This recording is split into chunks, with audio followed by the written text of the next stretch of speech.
behalf of the Sri Lanka Society of Gastroenterology, let me warmly welcome you to this webinar, which is the September edition of a series of monthly webinars which are organized by our society. The topic we are going to discuss today is on acute liver failure in children and will be presented by Dr. Meranthi Fernando. Dr. Meranthi Fernando is currently a senior lecturer in pediatrics at the Department of Pediatrics, Faculty of Medicine, University of Kelaniya, and is an honorary consultant pediatrician with special interest in pediatric hepatology and liver transplantation at the Colombo North Teaching Hospital and Colombo North Center for Liver Diseases. She obtained her MBBS from the University of Kelaniya and soon after obtained her and MD Pediatrics from the PGIM, University of Colombo. Later, she obtained her MRCPCH, UK. Her clinical research interest is in pediatric hepatology and liver transplantation in children. Having finished her local training, she proceeded to the UK for clinical fellowship in pediatric hepatology and liver transplantation at the Liver Unit, Birmingham Children's Hospital. She has authored 23 research papers in peer-reviewed journals and in addition has 26 abstracts to her credit. She has received many awards, which include Merit Awards for Scientific Publication from the National Research Council Sri Lanka in 2012 and 2014. Over to you, Dr. Meranthi. Thank you very much, Dr. Sanjeeva, for that kind introduction. Can I check whether I'm audible clearly? Yes, loud and clear. Perfect. Right. Okay. At the outset, I would like to thank Sri Lanka Society of Gastroenterology for inviting me to talk in this month's webinar on acute liver failure in children. Thank you so much. So I will share my screen now. Can I check again whether you can see my screen? Yes, we can see the screen nicely. All right. So okay to go ahead.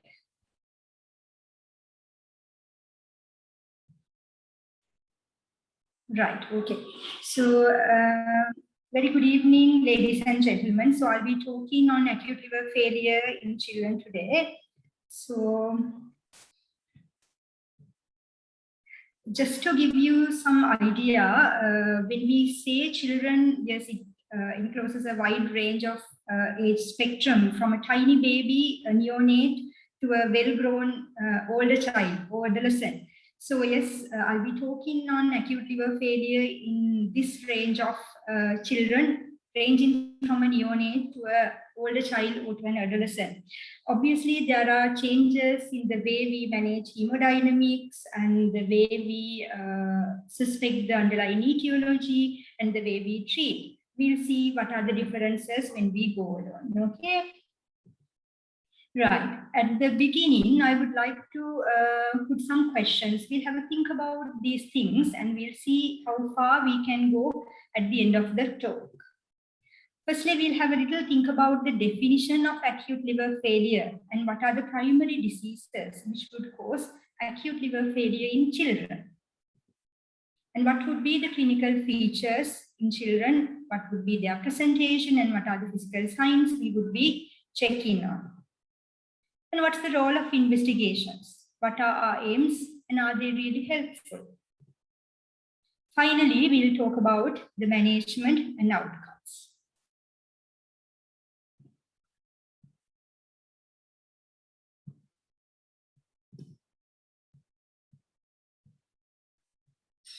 Firstly, let's concentrate on the definition of acute liver failure in children.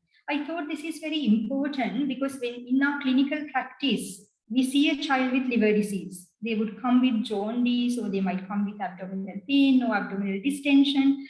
When we perform liver functions, we know we can see some derangement.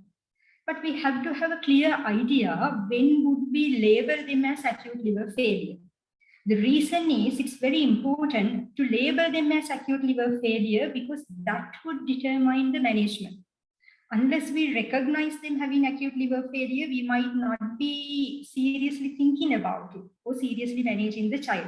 Because sometimes, though they have acute liver failure, in the initial period, they might look quite well. So we should not miss the window of opportunity to intervene early in view of management. So it's very important to know what's the definition in a child. Let's concentrate on this. This is the standard definition of acute liver failure in children. And this definition was used as entry criteria for pediatric acute liver failure study, which included 418 children with acute liver failure. Firstly, we would look at the squared area. If we get a child with liver disease, with whatever the complaints they would come, we would perform blood tests. Without doing a clotting, we cannot say whether they are in liver failure or not. So any child with liver derangement, liver dysfunction, it's must to have a clotting. If we have clotting, then we can understand whether this child would come under the category of acute liver failure or not.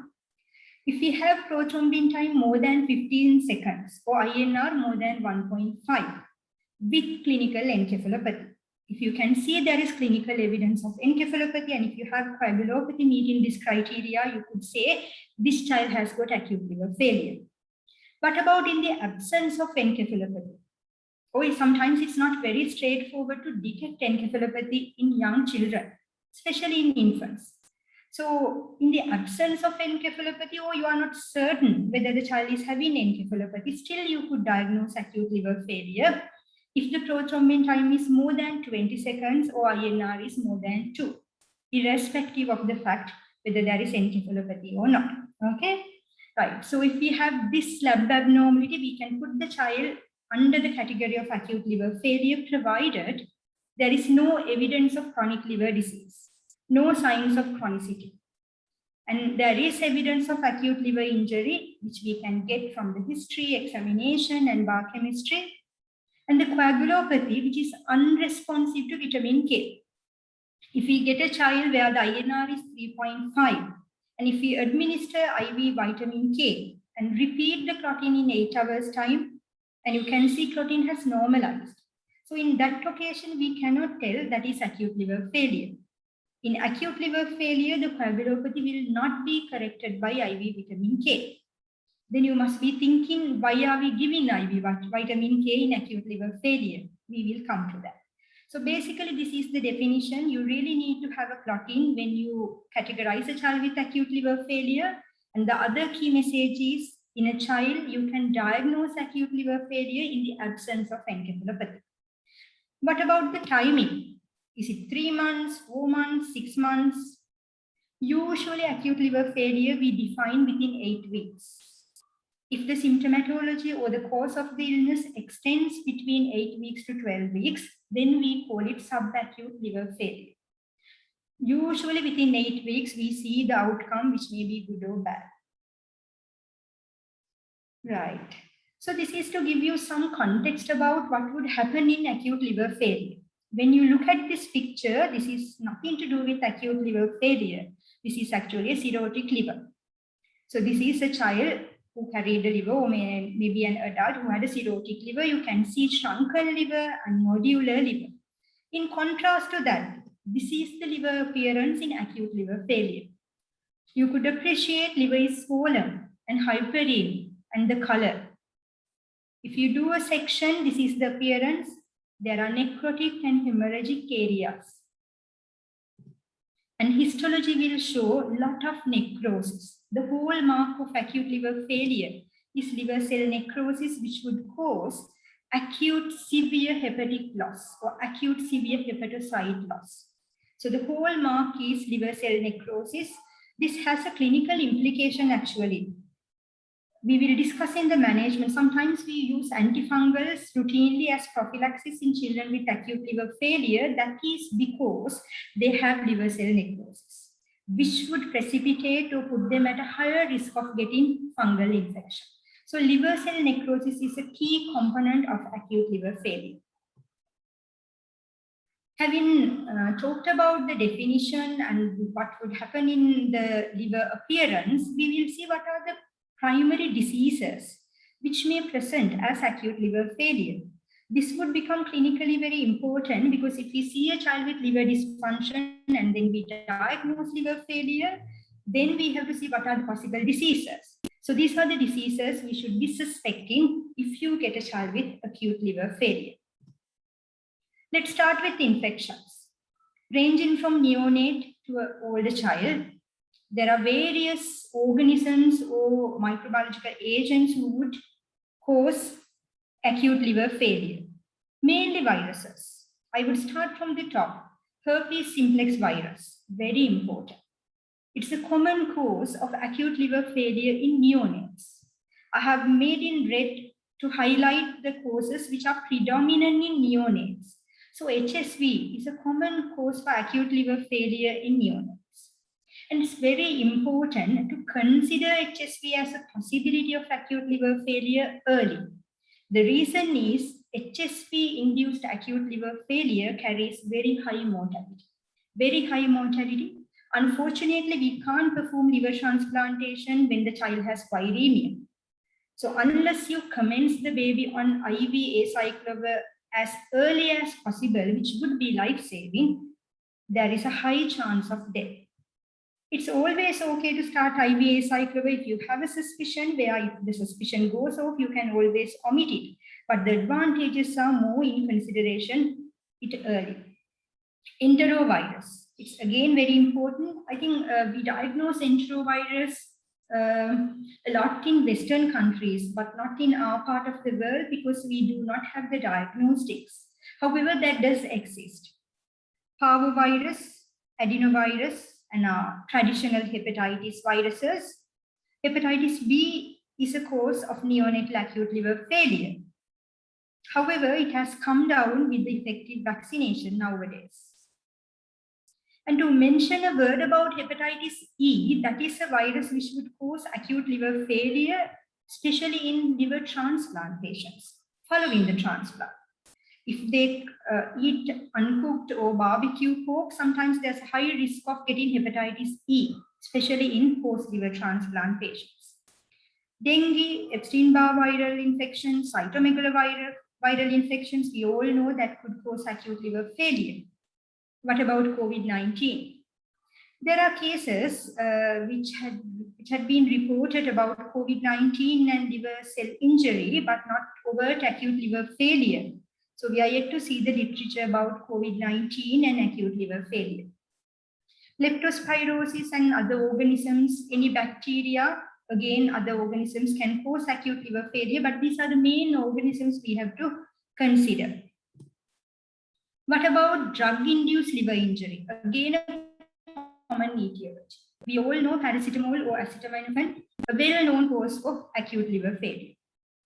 Among the other drugs, anti-TB drugs, anti-leprosy drugs, and anti-seizure medications, and there are other sorts of drugs which could cause acute liver failure.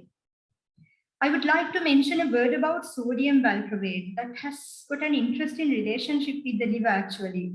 Sodium valproate can cause acute liver failure as idiosyncratic effect. In addition to that, sodium valproate could precipitate acute liver failure in mitochondrial disease. That has got a clinical implication actually. If you have got a child with developmental delay who might well be having mitochondrial disease, which is undiagnosed, and they have hepatopathy as part of their illness, which might have not manifested yet. And if this child has got epilepsy, and if you decide to start on sodium valproate in this child might get acute liver failure as a result of sodium valproate. The risk is higher compared to general population. So the main message is, if you have any doubt about mitochondrial disease, please do not consider sodium valproate as an anti-seizure medication.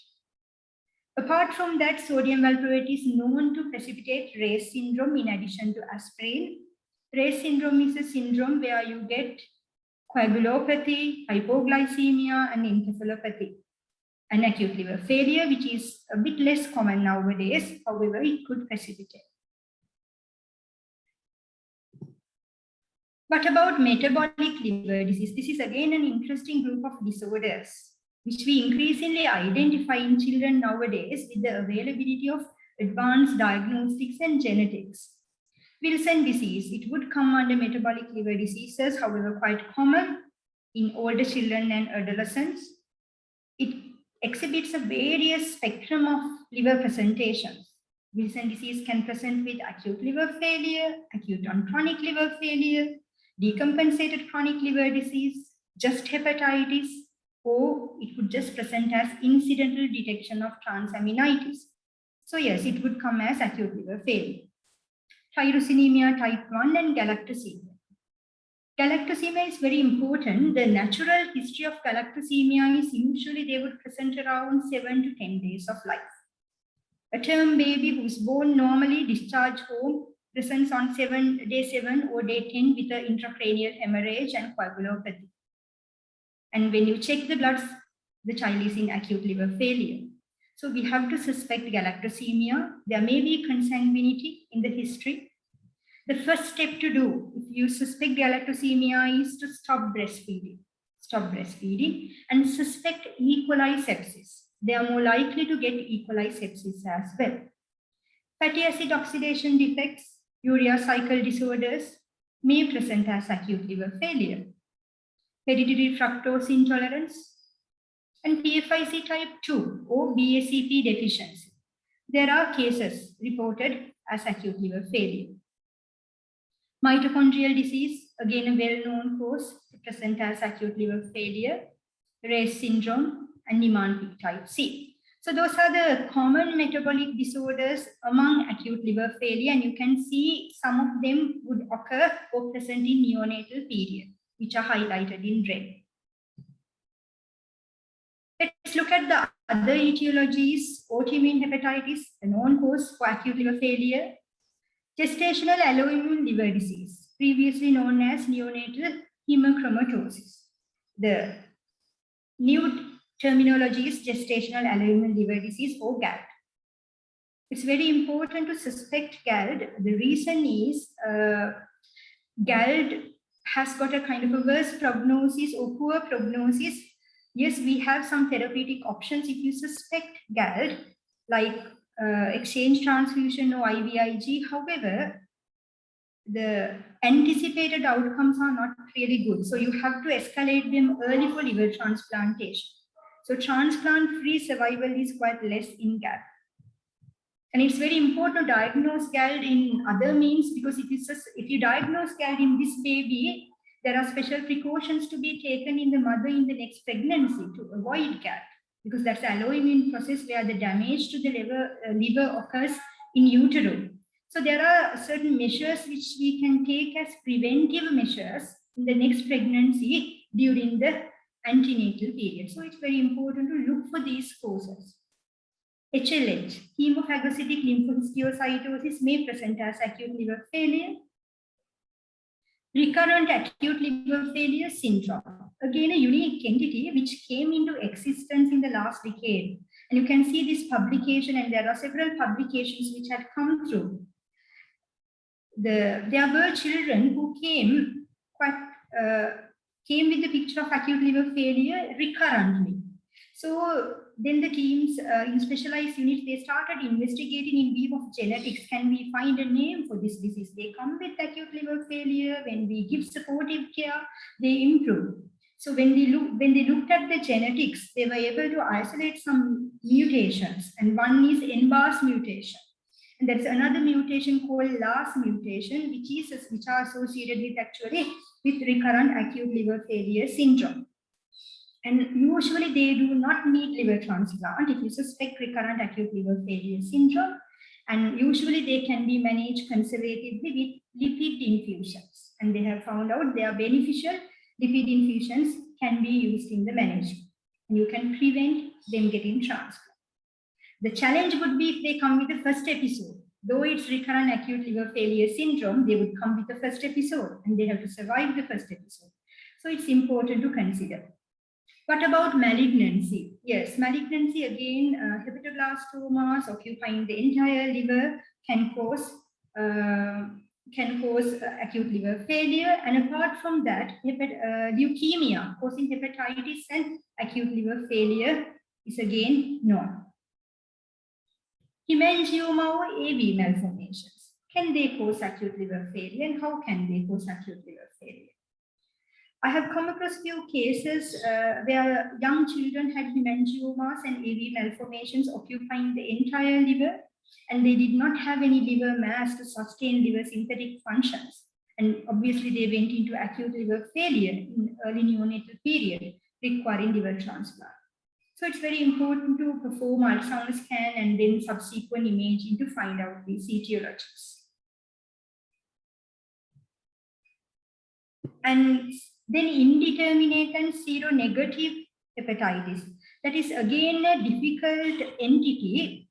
If you have performed almost all the investigations and you haven't found any cause with your investigations, you have to think about indeterminate to seronegative hepatitis. And it's mentioned in the literature up to 40 to 50% of the cases of pediatric acute liver failure are unfortunately indeterminate to seronegative. Yeah, it's true that we put this name when we don't have a clear name. However, people have identified a specific prognostic implication in regards to this seronegative hepatitis. If you have a child with seronegative hepatitis, the recommendation is to escalate for liver transplantation early. The reason is the anticipated prognosis is not quite good.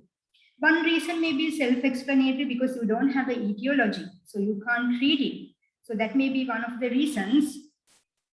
And in other words, this group of disorders have resulted in poor outcomes when they have done prospective studies. So seronegative hepatitis anticipate problems and escalate for liver transplantation early. Lastly, ischemia can damage the liver and it can cause acute liver failure, or else acute liver failure may occur as part of multi-organ dysfunction.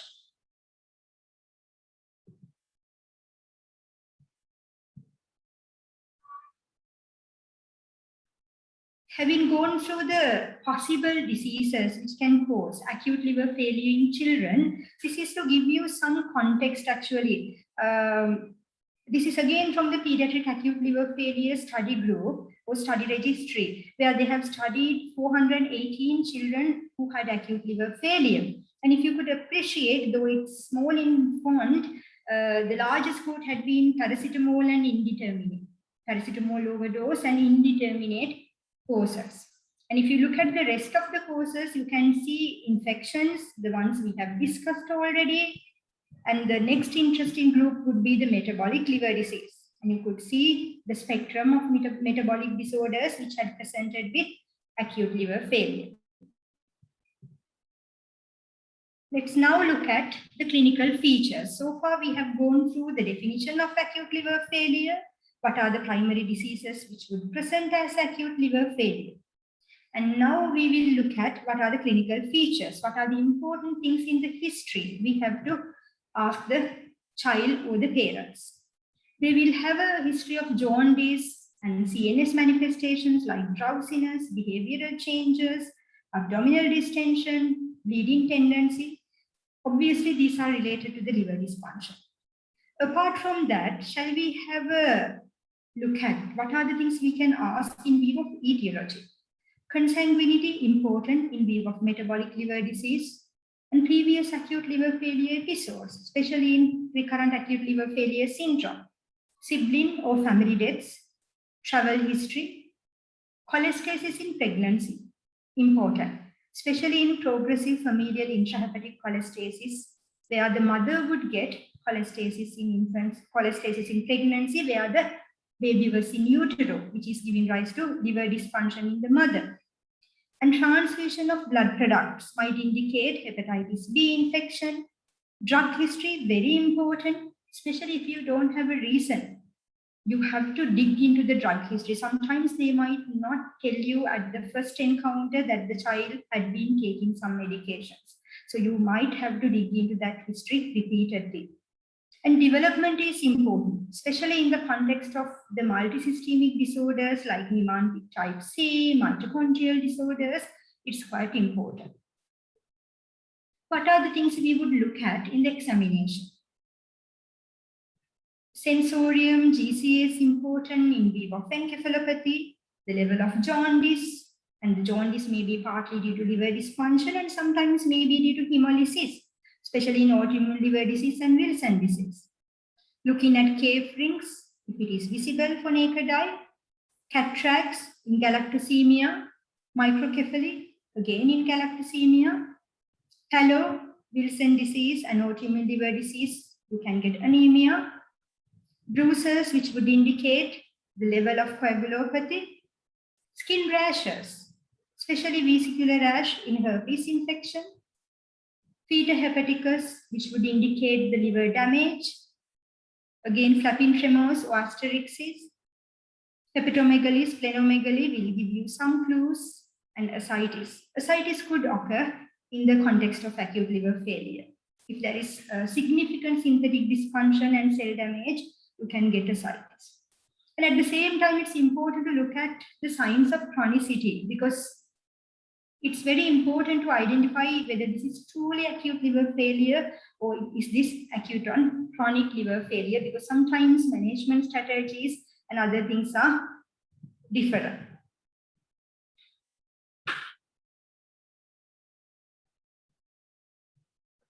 This is to indicate the stages of encephalopathy, stage 1, stage 2, stage 3 and 4. So sometimes it's very difficult to get these signs in young children. However, we have to try our maximum to grade them or stage them and then implement our management. Because the CNS manifestations are very important in acute liver failure, especially cerebral edema, which is the killer. And encephalopathy would progress into edema. This is to give you some idea. Acute liver failure, though it involves liver, it has got a cascade of things happening in other organs, which we have to take into consideration in our management. Because it's not going to be simple in next few days. If you have a child with acute liver failure, it would affect other organs as I have listed here in various forms. So we have to be mindful that we are not concentrating only on the liver, we are looking at the entire picture and we are looking after the other organs as well. And especially decision making in anticipation. You look for the problems and you anticipate problems and then implement a management plan. No point if you get established hepatorenal syndrome or renal failure to get renoprotective measures. You should not be waiting till then. You should have some idea to avoid pre-renal causes for renal failure and other possible causes in a child with acute liver failure, because you know they can get hepatorenal syndrome. So likewise, you have to look after the other organs as well, knowing there will be a cascade of events happening in other organs. All right, so now we have come going through few aspects of acute liver failure. One is looking at the definition, clinical features, and then we will see how would the investigations help us. What are the investigations and what are our goals when we perform investigations in a child with acute liver failure? These are goals I could think of. I want to know the liver status of the child. How bad is this acute liver failure? How bad is the clotting? How bad is ammonia? So the liver status is important. And what about the etiology? Because if I know the etiology, I can implement some specific management strategies, or else sometimes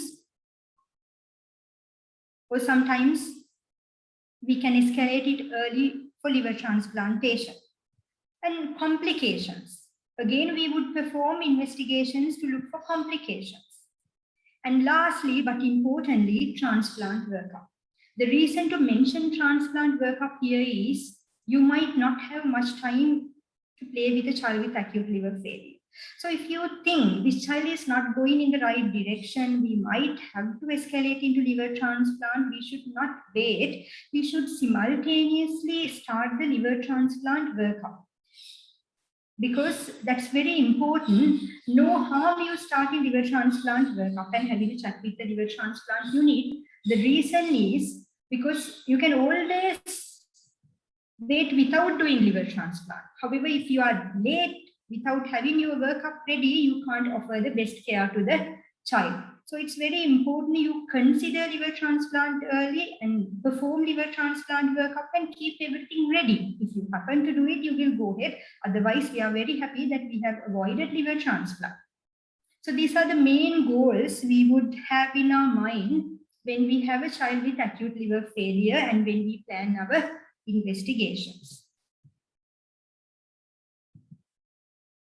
Let's look at briefly about different parameters we would do. So we would obviously perform transaminases. How are they going to be useful for us?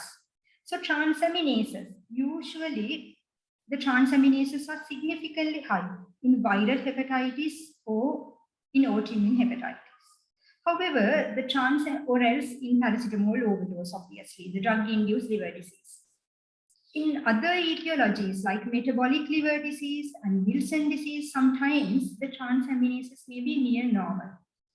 What I'm trying to say is the level of transaminitis might not indicate how sick the child is. So yes, it's important to look at the trends of transaminases. However, do not get reassured with the level of transaminitis. Sometimes child might have significant coagulopathy, might not have significant transaminitis. So it's very important. Gamma-GT and alkaline phosphatase, not very specific, but sometimes with different etiologies, it might be useful. Bilirubin, very important. Bilirubin is very important because cholestasis will be indicated by bilirubin. And if your child is persistently jaundiced and the jaundice is getting worse and the bilirubin level is rising, then it's very important you would consider other therapeutic modalities like liver transplantation early because it seems that you are not winning with your management. Albumin again will indicate liver synthetic function. Low albumin would indicate significant liver damage. So it's very important to perform albumin. Clotting, I would say the most important investigation. You can't diagnose acute liver failure without having clotting. You can't monitor a child with acute liver failure without having clotting. You can't list a child for liver transplantation without having clotting. So it's very important. If you ask me what is the best or most important investigation, it would be clotting. So it's very important you will perform a clotting and you will be guided by the course of the illness, or the natural history of the disease by clotting. And the other thing would be fibrinogen and APTT, those are also important. And rotem again is very important, especially when you are rationalizing your blood products in acute liver failure. The novel technique or the most recent management is not to correct your PT. You are not going to correct your numbers. You are going to guide yourself for blood transfusions or blood product transfusions by rotem. So now in this era, we would never correct a prothrombin time or INR. If the INR is more than 4, we would not give a FFP. That is not the management. You will do prothrombin time just to get an idea whether the acute liver failure is progressing or improving. However, you will not decide your blood transfusions or blood product transfusions based on prothrombin time. You have to get guided by the rotem and minimize transfusion of blood products. We will talk about that in management as well. So it's very important you look at the clotting profile. And ammonia, obviously, yes, it will cause hepatic encephalopathy and the liver excretory function is impaired. So ammonia is very important. And I have indicated alpha-fetoprotein here. I have a reason for that. I would really like to have alpha-fetoprotein. One reason is it would give some idea about the etiology. Like tyrosinemia, gestational alloimmune liver disease, they would have very high alpha-fetoprotein.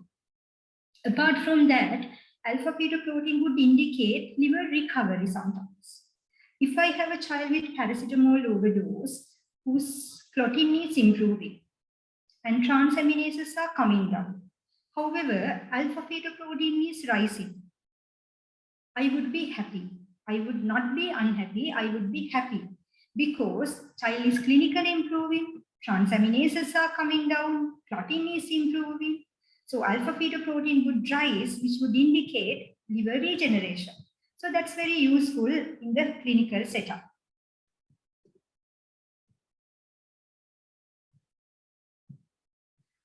as next step, we need some more investigations just to get an idea about the end organ damage and what is happening with the rest of the body. So blood sugar, it's very important because acute liver failure, if you have low blood sugar, we know we are not doing very well. So it's very important to maintain normal glycemia, and prognostically also blood sugar is very important. So you have to check blood sugar very regularly. Blood gas, bicarbonate, base excess, and lactate. Lactate is very, very important again when you monitor a child with acute liver failure. Renal functions and electrolytes. A word about electrolytes. Phosphate is also very important in addition to the other electrolytes. The reason is usually in acute liver failure towards recovery phase, they would classically get low phosphate. And if I see low phosphate in a clinically improving child, I would be happy because that would indicate child is going towards recovery. And of course, we have to supplement phosphate and facilitate that recovery. So it's very important to look at phosphate.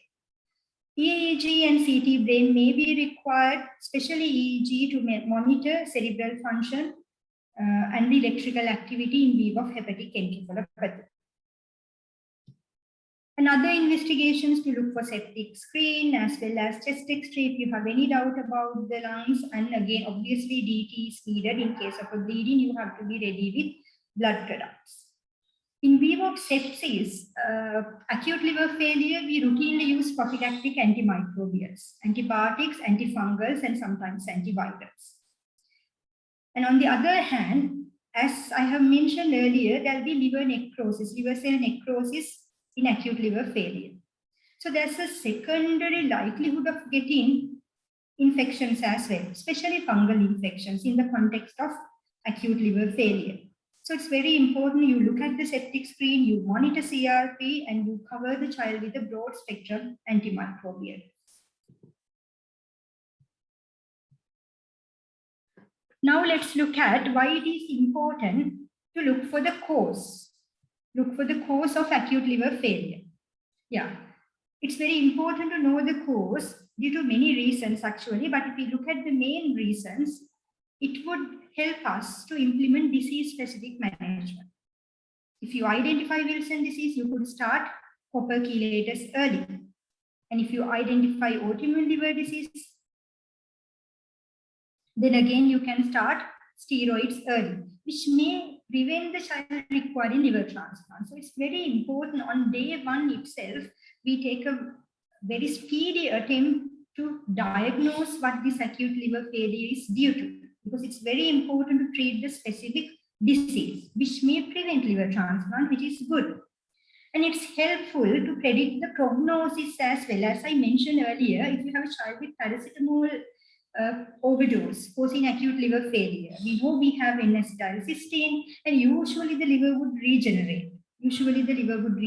And they might rarely require liver transplant, but usually they would recover. So we are quite content. However, in Wilson disease, if they have encephalopathy with Wilson disease, usually they would not escape a liver transplant. So we have some idea about the anticipated prognosis by knowing the etiology. And mitochondria. If we have a child we suspect mitochondrial disease, we would not consider liver transplanting that child due to multisystemic nature. So we would manage conservatively. So that would guide our management how far we are going to escalate this.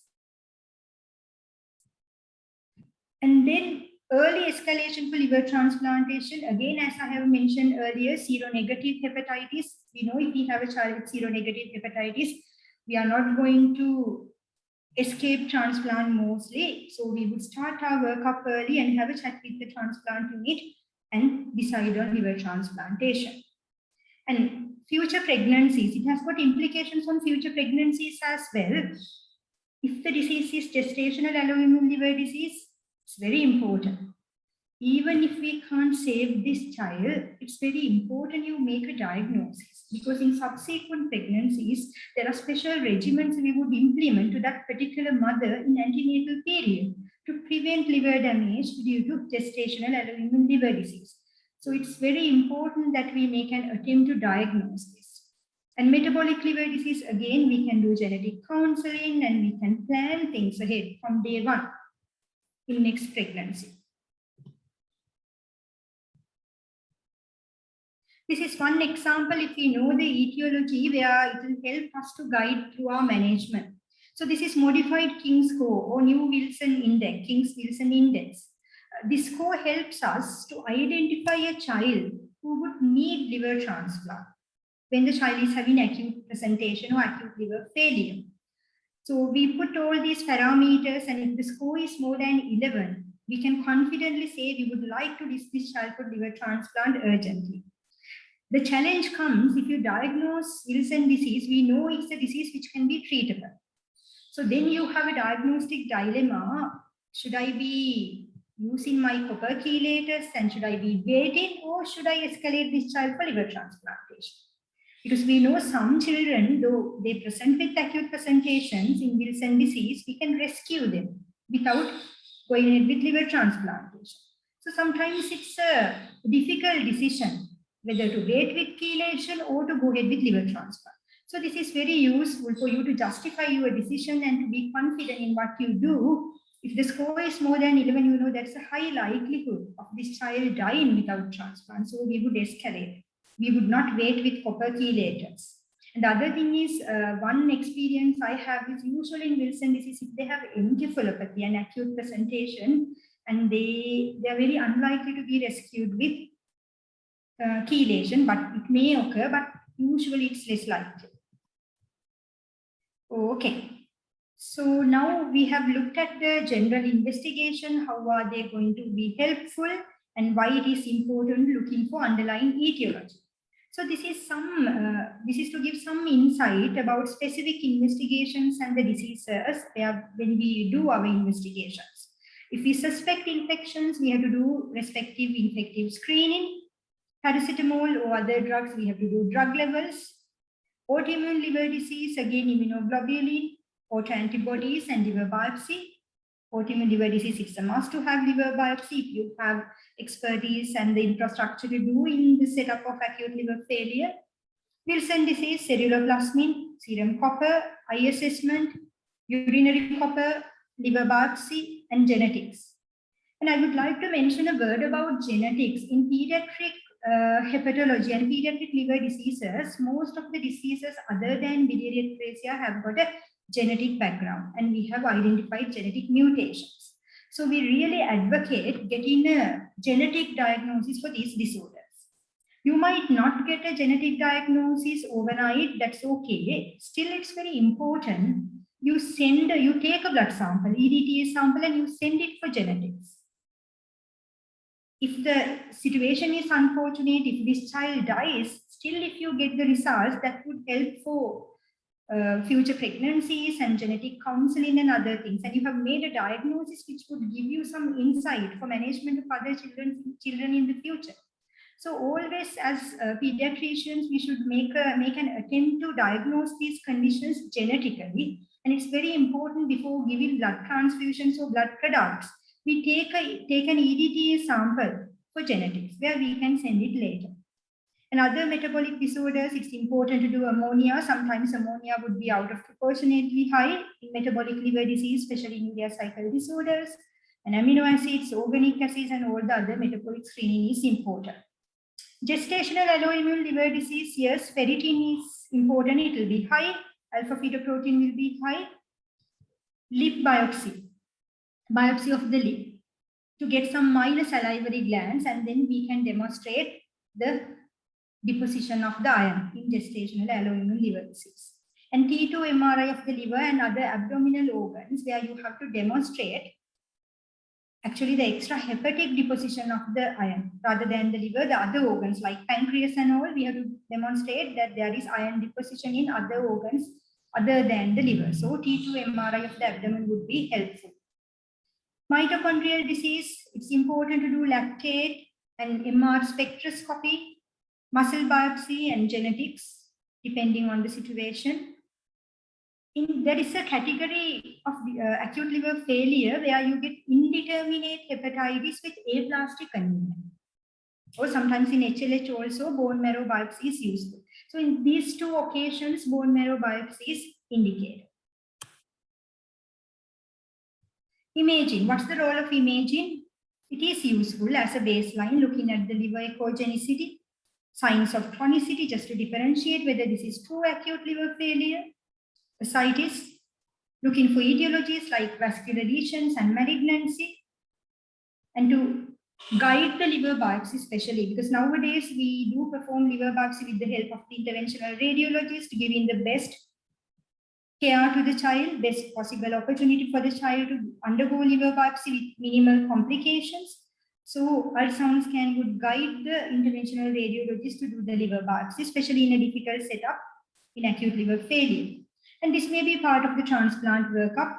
An MRI is useful in gestational alloimmune liver disease. To mention about liver biopsy, though I say liver biopsy to be performed in the setup of acute liver failure, it's quite challenging. However, it's very useful in autoimmune hepatitis, malignancy, and hemophagocytic lymphohistiocytosis, where you really need a tissue diagnosis. It's challenging in the setup of acute liver failure due to multiple factors like bleeding, ascites, and sepsis. Because there is coagulopathy, you might have to correct coagulopathy under ROTEM guidance. And there may be ascites, which would preclude you doing a percutaneous biopsy. And there may be a risk of sepsis when you do procedures. So it's challenging. And we know after going through this so far, we would guide our blood transfusions and blood product transfusions with ROTEM. And it should always be a IR guided biopsy, which may be percutaneous, or if there are contraindications like ascites or bleeding tendency with low platelets, we might go for transtubular biopsy with the help of interventional radiologist. Finally, we would discuss management, which is the very important part actually. Firstly, I would like to emphasize when it comes to management, labeling a child with acute liver failure as acute liver failure is very important. Because we have a child who looks quite well, talks to us in the morning ward round, and mother says child is reasonably okay. So we might doubt ourselves, is this acute liver failure? Child looks well.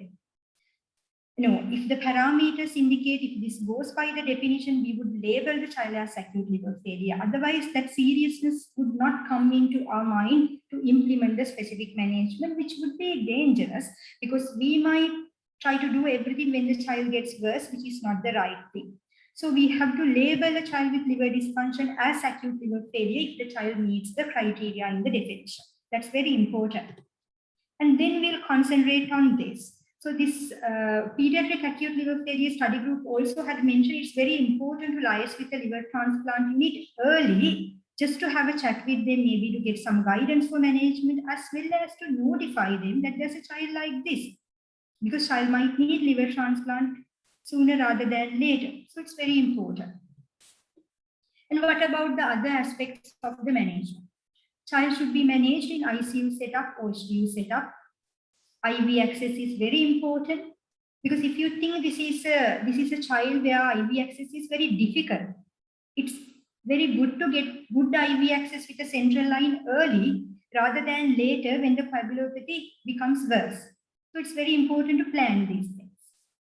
Fluid restriction is recommended provided your blood pressure is normal, 75 to 80%, which is very beneficial to avoid cerebral edema, which is the killer in acute liver failure. And you will use IV fluids, 0.9 saline and dextrose ranging from 5% onwards, depending on your blood sugars. And you should make sure that all the drug volumes are calculated for this fluid restriction, and they are included. Antimicrobials, we normally start them on antibiotics, broad spectrum, antifungals. We start them on fluconazole, which is very safe in acute liver failure, and we start them on antivirals if that is indicated. Parenteral vitamin K. I have said at the beginning, acute liver failure, the coagulopathy, would not be corrected with vitamin K. So why do we give parenteral vitamin K? It is to facilitate the recovery. When the child is trying to recover, we should give this cofactor and help the child in recovery. We know that acute liver failure is not going to be cured by vitamin K, but the body will try to recover, the liver will try to regenerate, so we are trying to give some help. And actually, we can differentiate by giving it whether this is true acute liver failure or not. Ursodeoxycholic acid is important when there is cholestasis. Maintaining sugar and electrolytes very important. If there is edema or ascites with hyperalbuminemia, albumin infusions, we use 20% albumin, normally over 4 hours with a midday furosemide. And spironolactone is very useful as a diuretic. We avoid furosemide unless it is coupled with albumin infusion because it can cause hyponatremia. So the preferred diuretic to start with is spironolactone. Acid prophylaxis is very important because this child has got a tendency to bleed anyway. So it's very important we give some GI protection or GI prophylaxis with omeprazole and sucralfate. Lactulose to keep the bowel clean to avoid hypomoniemia. To the same matter, rifaximin and neomycin. And rational use of blood products. I'll give you 2 clinical examples. We had one child who had an acute presentation, acute liver failure, and who had an INR of 6. And we did not give any blood products, and child did not have any bleeding. So that is one example. We should not rush to give blood products based on INR. They don't normally bleed. They don't normally bleed. It's our anxiety which makes us to give blood products, which has got actually bad consequences. It might cause cerebral edema. It might have adverse outcomes if the child undergoes liver transplantation, and it might cause anaphylaxis. It might increase the risk of sepsis. So we would always get guided by ROTEM and the clinical evidence of any bleeding rather than just trying to correct prothrombin time or INR. So there is no real cutoff for INR. You go by the clinical judgment. Even INR of 6, 7, 8 in a stable child would not require FFP transfusion. And sometimes they would require cryo rather than FFP due to fibrinogen deficiency. That is why it's very important we do a ROTEM. Nutrition is important. Protein 1 to 2 grams per day and special precautions in metabolic liver disease. Pain relief.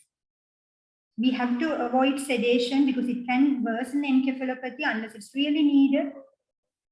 Neuroprotective measures, very important. Renal replacement therapy, because we know acute liver failure can cause hepatorenal syndrome and there are other reasons where you can have renal impairment. So as a bridge to recovery, we may consider renal replacement therapy. There are no studies to say that LOLA is effective, though it's used in other setups. So we do not use that in children. So that's about general management of a child with acute liver failure without knowing even the etiology. So what about the specific management, especially if you know the cause? If it is paracetamol overdose, very straightforward. All the pediatricians, we know how to manage a paracetamol overdose with N-acetylcysteine as per the BNF regimen. One addition to that, normally the advice is to consider NAC and continue to give NAC at a dose of 100 to 150 milligrams per kg per day, even though you finish initial 48 hours or so, if the prothrombin time is prolonged.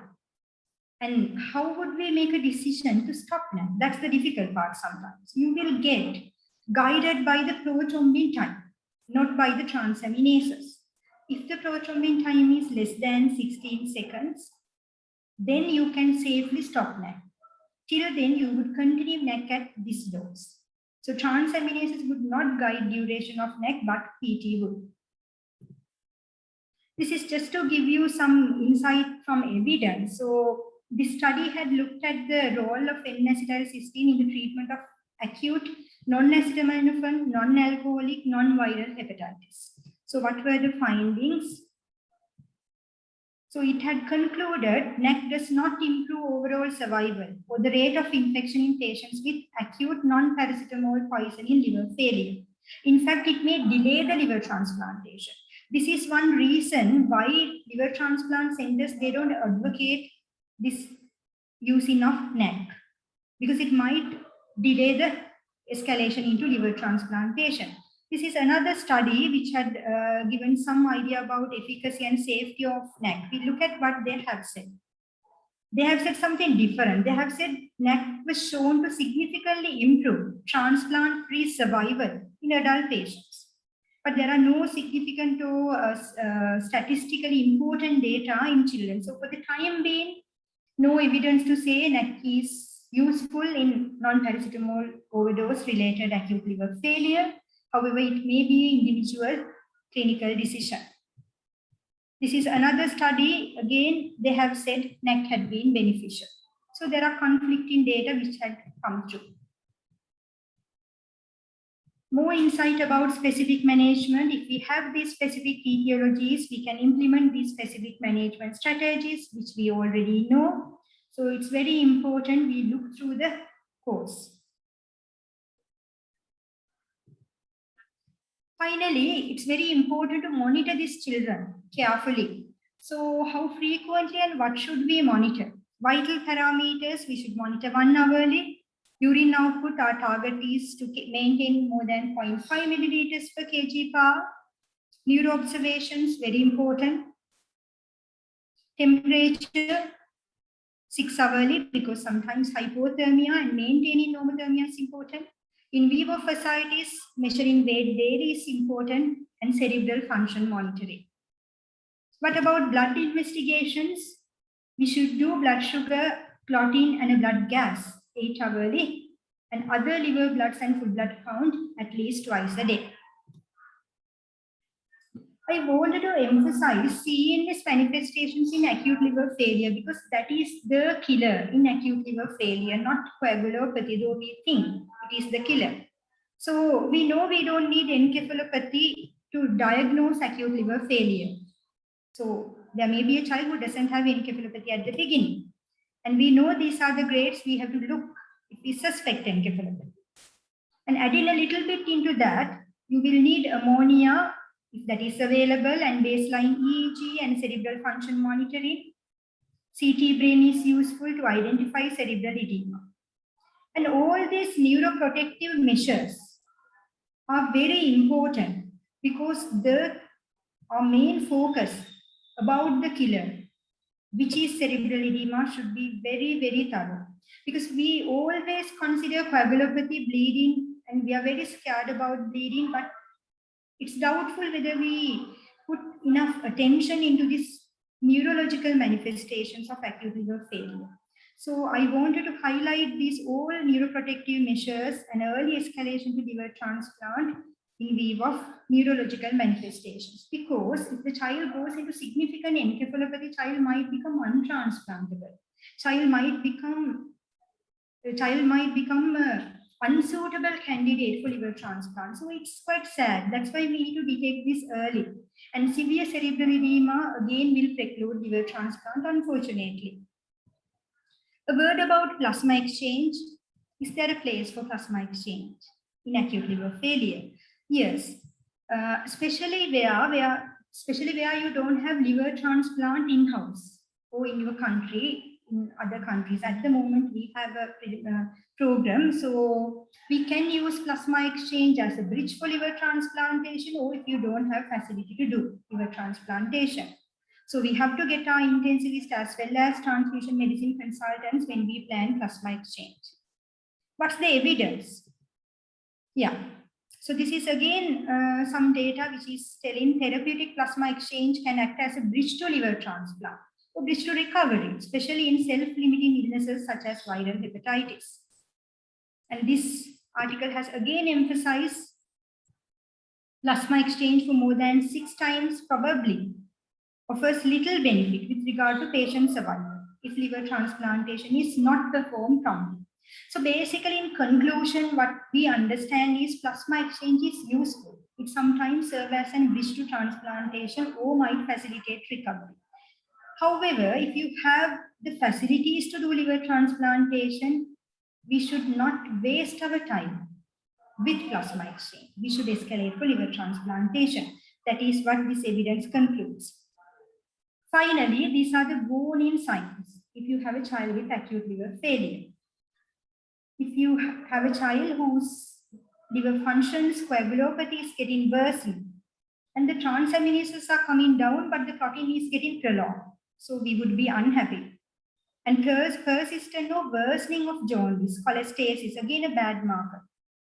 Liver size is coming down, that means it's getting necrosed. Worsening cerebral edema, or depending on the underlying cause, especially seronegative hepatitis, we have to consider them as warning signs. A word about liver transplantation for acute liver failure. It's very important we consider liver transplantation as a treatment option. Early planning and discussion with the liver transplant unit is crucial. It may be cadaveric or live-related, or in developed countries, it may be even auxiliary liver transplant. And there are several contraindications like underlying cause. If it is Niemann-Pick type C or mitochondrial, we may not consider liver transplant. And severe cerebral damage and sepsis may preclude going ahead with the liver transplant. So having gone through the definition, etiology, clinical features, and management, these are the three primary outcomes we can anticipate in a child with acute liver failure. In developing countries, a significant proportion of children would die with acute liver failure. However, some would survive with native liver, they would recover and regenerate, and some would survive with transplanted liver. I would anticipate with better understanding, we would offer better care for our children, where we would shift the curve towards surviving with native liver and survive with transplanted liver. So that makes me to summarize what I have talked today. I wanted to emphasize actually three main facts. It's very important to identify acute liver failure in the context of liver dysfunction. So we have to stick to the definition. And meticulous management, and very important to look for the cause. And consider liver transplantation early in the disease course.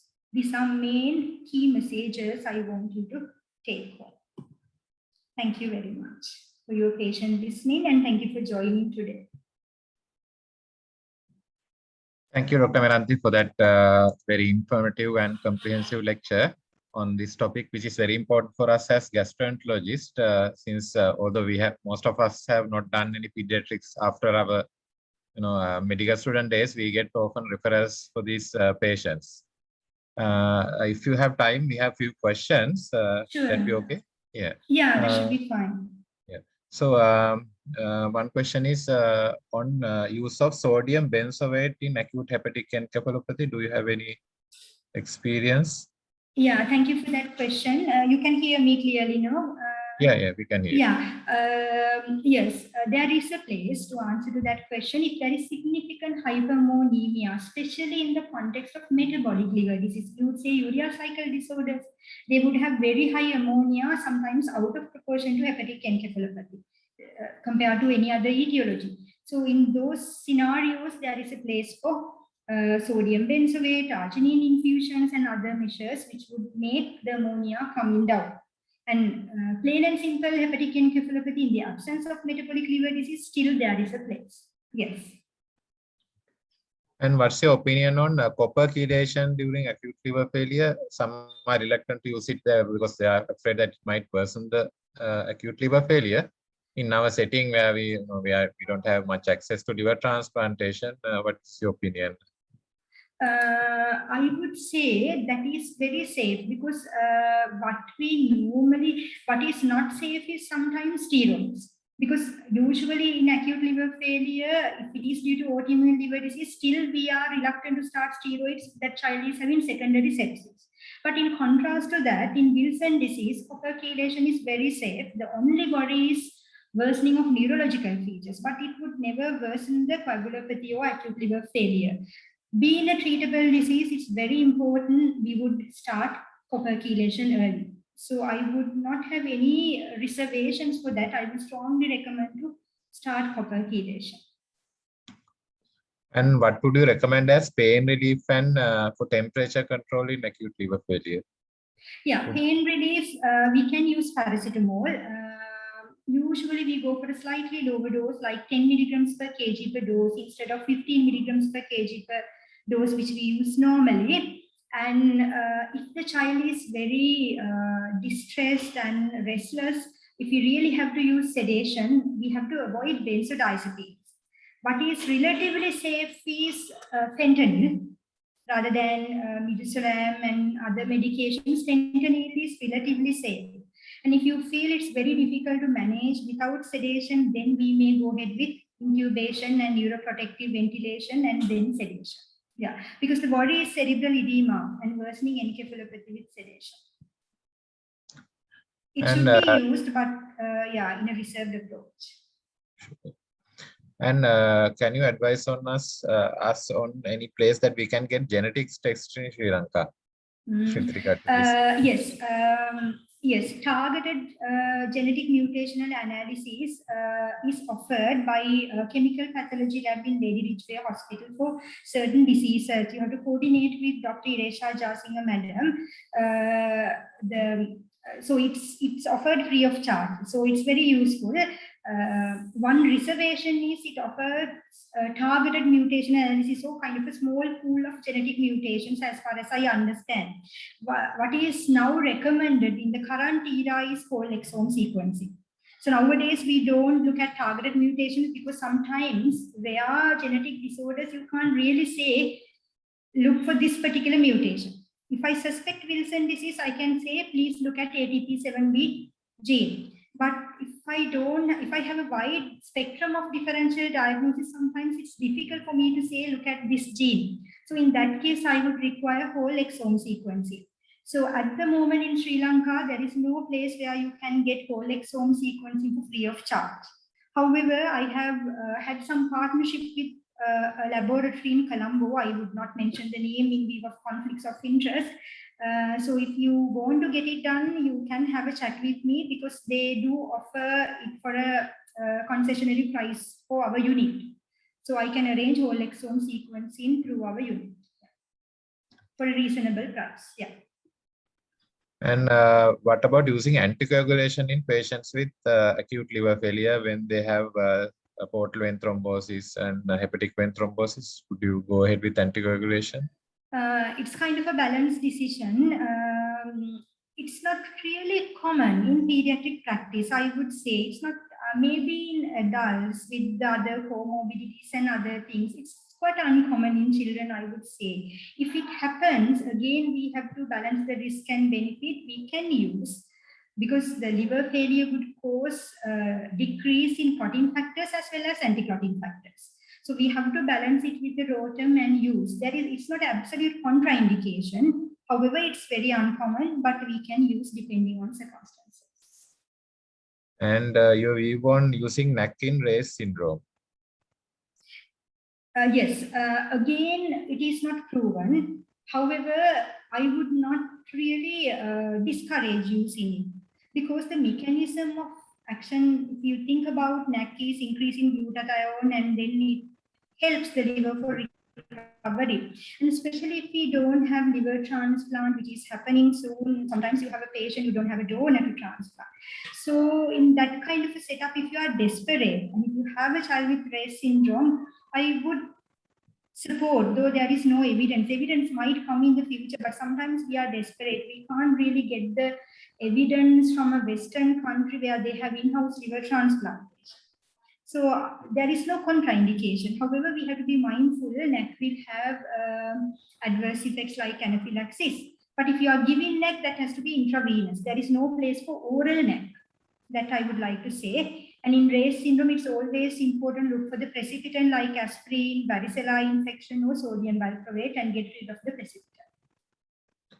And for cerebral edema, would you use 3% saline over mannitol? Or? Yes, yes. I would say 3% saline because the control of the intracranial pressure is quite smooth with 3% saline, and there is evidence. And I'm sure the intensivists would agree with me. We hardly use mannitol in children. Yeah, 3% saline is better. Yeah, in mannitol you get a lot of variations in the spectrum. Yeah. What is the target sodium that you would like to achieve? 140 to 145. Okay, I think those are all the questions that we have got. So on behalf of the Sri Lanka Society of Gastroenterology, I would like to thank you for taking this opportunity and presenting this excellent lecture to us, which will, I'm sure, help all of us. So thank you, Dr. Meranthi. Thank you so much for inviting me, and thank you for everybody who joined today. Have a pleasant evening. Thank you.